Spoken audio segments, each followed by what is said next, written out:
Hola amigos, continuando con nuestra materia de taller de sistemas operativos de la carrera de sistemas informáticos El Alto, vamos a continuar con nuestro contenido. El día de hoy vamos a hablar bastante sobre el tema de lo que son los procesos.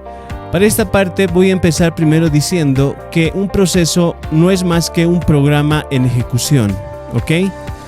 Hay una confusión o tal vez hay una necesidad tal vez de tratarlo de comparar mucho un proceso con un programa. En realidad un programa vendría a ser una entidad estática, ¿ok? Y un proceso vendría a ser una entidad dinámica. Es un programa en ejecución, ¿ok? Esa sería la diferencia entre lo que es un proceso y un programa, ¿ok? Vámonos a la siguiente parte. Ahora, los procesos tienen la capacidad de poder crear otros procesos, y estos procesos que se van creando pueden crearse a partir de estos sucesos que vendrían a ser los siguientes: la inicialización de un sistema. Un proceso puede crear cuando sucede que se inicializa el sistema. Puede crear nuevos procesos cuando la ejecución por parte de un proceso de una llamada al sistema de creación de un nuevo proceso, cuando la petición por parte del usuario de la creación de un nuevo proceso, y también por el inicio de un trabajo en batch, ¿no? Lotes. Esas vendrían a ser los cuatro sucesos que provocarían que un proceso cree nuevos procesos, ¿ok? Ahí está. ¿Qué más podemos hablar sobre el tema de los procesos? Los procesos tienen la opción de poder crear procesos, pero también tienen la opción de poder terminar estos procesos, ¿no? ¿Cuáles son las causas que determinan de que un proceso termine? Una de las causas sería el proceso completa su trabajo y termina.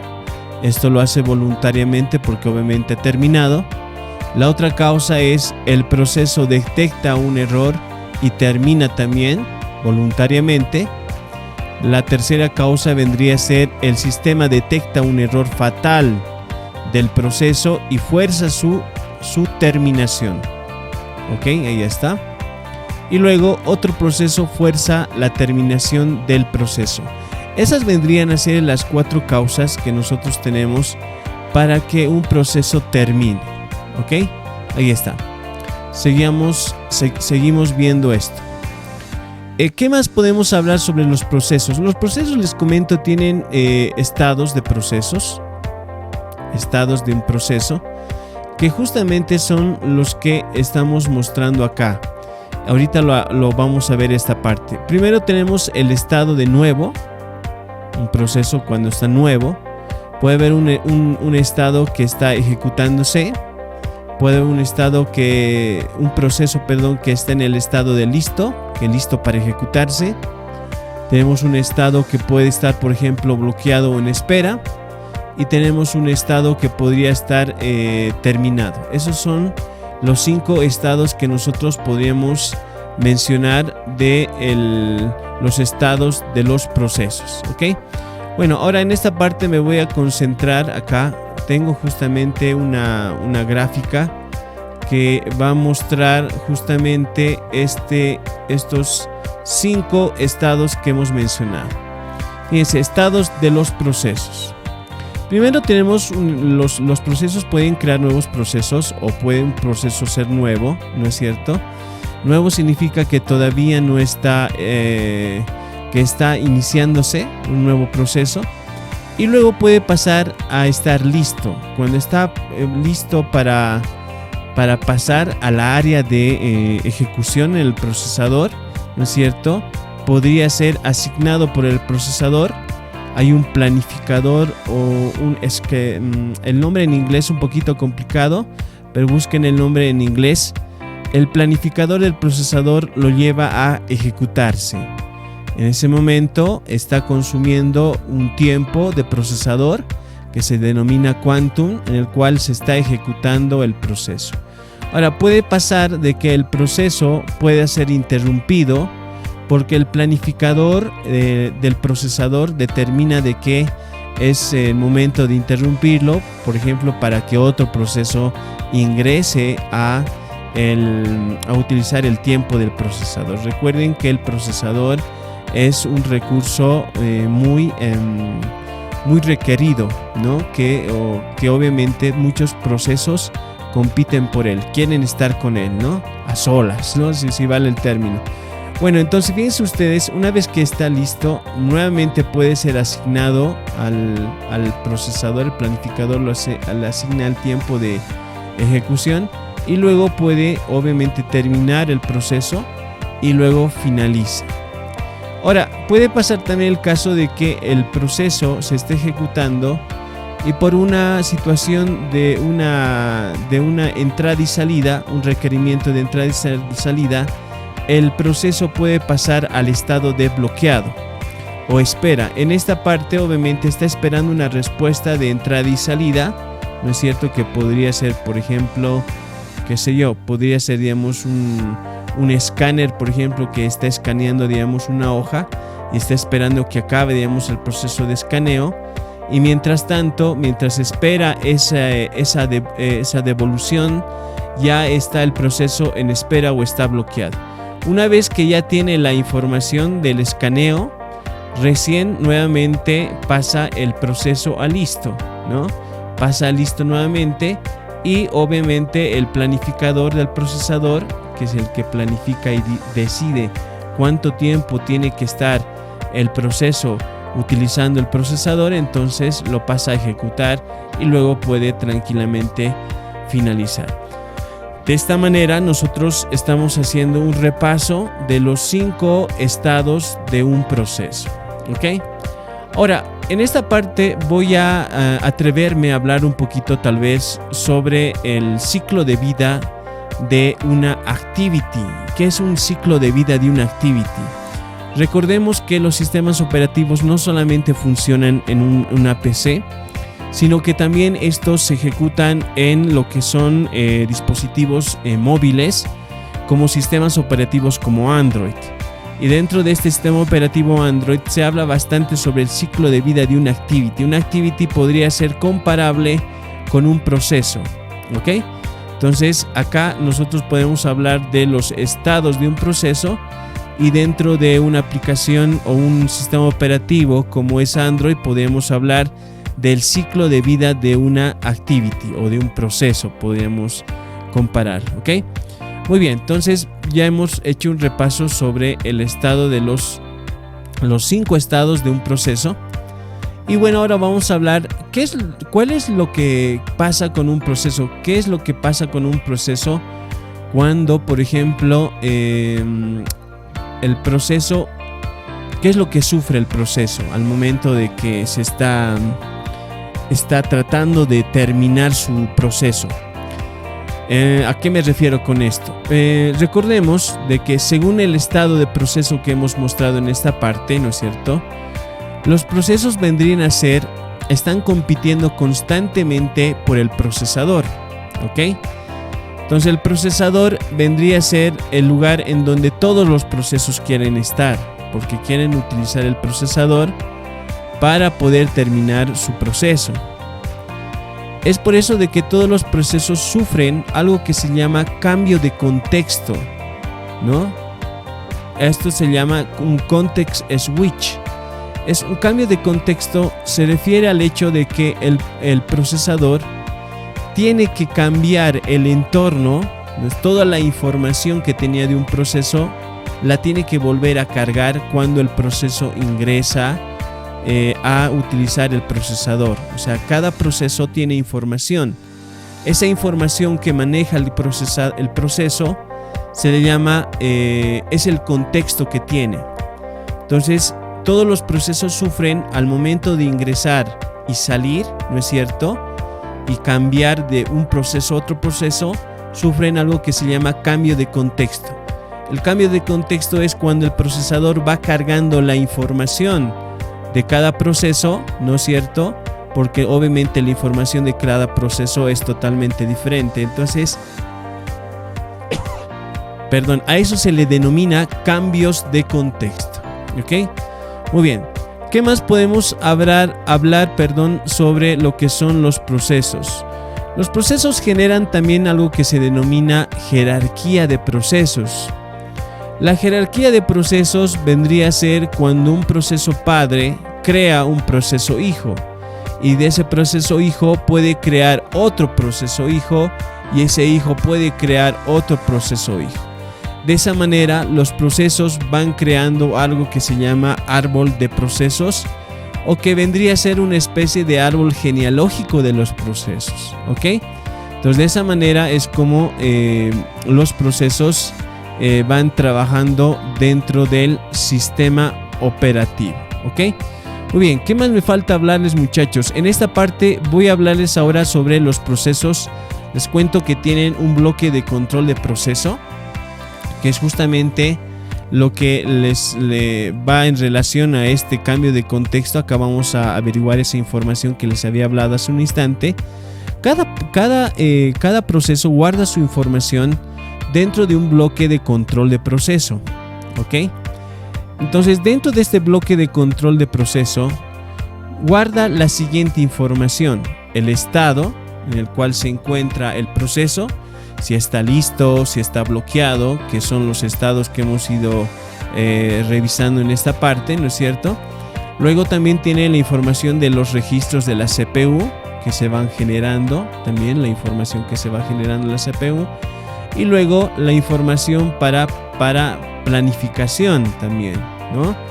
Recordemos, más adelante vamos a ver que los procesos se rigen mediante un planificador del proceso. El planificador del proceso indica y dice cuánto tiempo el proceso va a estar con el procesador, ¿no? Cuánto tiempo va a estar con el procesador. Entonces él determina quién va a entrar, ¿no? Hace una planificación. Entonces hay una información sobre esa planificación. Tenemos también la información para la administración de memoria, que es otro dato también importante que vamos a ver más adelante. Y también ve el tema de la información de estado de entrada y salida, que es otro dato muy importante dentro del bloque de control de proceso. Y finalmente estadísticas y otros. Entonces, cuando un proceso ingresa a utilizar el procesador, ¿no es cierto? Recuerden que el procesador, lo habíamos mencionado en clases, es como ese cocinero que va ejecutando la receta. Ahora imaginemos que este cocinero tiene que ejecutar muchas recetas. Cada una de estas recetas vendría a ser un proceso, ¿ok? Para entenderlo de esa manera. Entonces, fíjense ustedes, al momento de hacer este cambio de contexto, tiene que cargar toda esta información, ¿no? Toda esta información se tiene que cargar. Esto se denomina el contexto que nos está mencionando en esta parte, cambio de contexto, ¿no? Justamente lo estamos mencionando en esta parte, ¿ok? Bueno, para verlo un poquito más práctico esta parte, porque obviamente habíamos hablado de los sistemas operativos y de la complejidad y lo complejos que pueden realmente ser. Vamos a irnos un momentito. Voy a presionar, atentos con esto, la tecla control. No estoy soltando la tecla control. Voy a presionar ahora la tecla shift y luego voy a presionar la tecla escape. De esa manera hemos ingresado hasta la parte donde dice administrador de tareas, en donde nosotros vamos a poder ver más o menos una idea de todo lo que hemos ido mencionando. Fíjense ustedes acá en la pestaña donde dice procesos, acá podemos ver justamente todos los procesos. Ahora, si no lo tienes, ¿no? Tal vez lo puedes llegar a tener de esta manera, ¿ok? Vienes a la parte donde dice detalles y luego lo vas a maximizar la ventana. Aquí estamos. Entonces, en la parte donde dice procesos, fíjense ustedes, hay varios procesos que se están ejecutando en segundo plano. ¿Qué significa eso? Que no están mostrándose en pantalla, pero se están ejecutando en segundo plano. Uno de los procesos, digamos, más notorios de ver es, por ejemplo, los procesos que se están ejecutando gracias al programa de lo que es el Avast, en este caso el antivirus, ¿no? Habíamos mencionado también en clases de que un programa, ¿no es cierto?, puede tener un conjunto de procesos, ¿no? Lo habíamos dicho eso. Entonces fíjense que efectivamente acá, fíjense, este programa llamado o aplicación de usuario llamado antivirus, en este caso el Avast, está lanzando un proceso, 2, 3, 4, 5, 6 procesos que se están ejecutando. Ahora, chequen esta parte. En la parte donde dice CPU, ¿no?, que es la unidad central de proceso, está mostrando un porcentaje, ¿no es cierto?, y me indica qué procesos están utilizando el procesador. Fíjense ustedes acá, en esta parte, ha aparecido acá, fíjense, un 0.1%, 0%, luego aparece 0.1%. Entonces, me está diciendo de que del procesador está ocupando, ¿no?, tiempo de ejecución en un determinado porcentaje, ¿no? Ahí está. Las aplicaciones también van utilizando el procesador. Ahora, recordemos también de que el procesador maneja una gran velocidad de ejecución de las instrucciones, y es por eso de que pareciera en algún momento de que está atendiendo a todos al mismo tiempo. Pero recordemos que las ejecuciones pueden ser en nanosegundos, en milisegundos, y son obviamente velocidades que se ejecutan de tal rapidez que pareciera que está atendiendo todos al mismo tiempo, pero en realidad no los está atendiendo al mismo tiempo, ¿no? Pues vamos a hablar solamente, digamos, de un solo procesador en este caso. Bueno, también fíjense ustedes que hay un uso de memoria, ¿no? Y también hay un uso del disco duro. Cuando nosotros abrimos un programa, por ejemplo, en este caso yo voy a tratar de abrir Opera. Ahí está, fíjense ustedes. Fíjense que el porcentaje de CPU, de uso de CPU va subiendo. La memoria también va subiendo, y fíjense que el uso del disco duro también va subiendo. Eso muestra claramente de que los programas necesitan ejecutarse, o que los ejecute el procesador, se cargan en memoria y los jalan desde el disco duro hacia la memoria. Eso lo habíamos mencionado con la analogía del cocinero, ¿verdad? Habíamos hablado de la analogía del cocinero, en donde el disco duro vendría a ser el refrigerador o el almacén donde se guarda la receta y todo lo que se necesita para cocinar la receta. La memoria vendría a ser la mesa de trabajo en donde coloca la receta y todos los ingredientes, y el procesador vendría a ser el que va ejecutando la receta, que vendría a ser el programa o el proceso en este caso. ¿Ok? Ahí está. Ahora, dentro del mapa mental que habíamos repasado, hemos hablado de la jerarquía de procesos. Si ustedes, por ejemplo, tratan de cerrar un determinado programa, fíjense acá, botón derecho, voy a ponerle finalizar tarea, pueden finalizar tarea y automáticamente el programa se va a cerrar, ¿no? También se va a cerrar todos los procesos que haya abierto ese programa, ¿no? Es más o menos la idea que sucede. Si yo, por ejemplo, voy a tratar de cerrar esto, fíjense, finalizar tarea, ok, puedo finalizar tarea en acá. Vamos a intentar finalizar tarea. Estos programas obviamente procesos son un poquito difíciles de cerrar, pero en algún caso van a ver, muchachos, que les aparece la opción de cerrar árbol de procesos, que es algo que les quería mostrar en esta parte, ¿no? Pero a ver, voy a tratar de buscar esa parte y me da la opción de cerrar. No solamente, o sea, detrás de este proceso pueden haber otros procesos que obviamente no me los está mostrando acá. Ponte el caso que este vendría a ser el padre y no me está mostrando los hijos, ¿no? Entonces, de esa manera es como trabaja, ¿no es cierto?, el árbol de jerarquías o el árbol genealógico de los procesos, ¿ok? Entonces, en el administrador de tareas más o menos nos podemos dar una pequeña idea de cómo los procesos compiten por el procesador.